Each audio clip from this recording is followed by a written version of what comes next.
જિગીશાબેન પટેલ એક પાટીદાર સમાજની દીકરી, એક સિંહણની જેમ અવાજ ઉઠાવતી દીકરી, લોકો માટે લડતી દીકરી, અને એમની ઉપર દિવસે થોડા દિવસે હુમલો થાય, એના ગાડીના કાચ તોડી નાખવામાં આવે,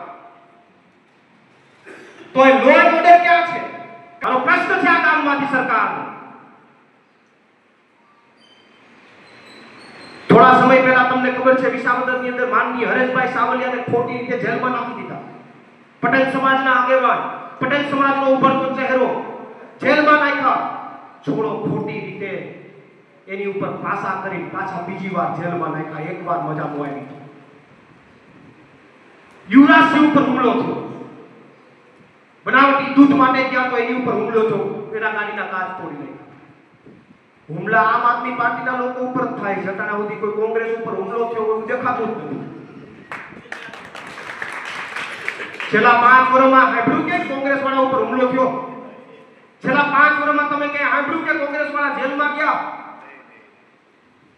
એને ઈ ભાજપ કઈ માલ ભેગો કરે છે એટલે ઈ મેલમાં જાય છે, જેલમાં આપણને નાખે છે.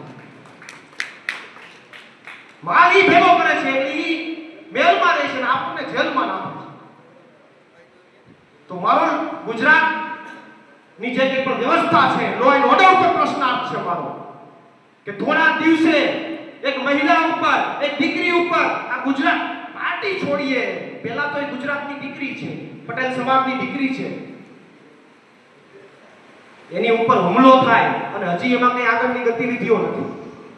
તો આ તમામ મુદ્દે આવનારા દિવસોમાં સાહેબ જવાબ આપવો પડશે. જો ભૂલી જઈશું તો એનો કોઈ મતલબ નથી.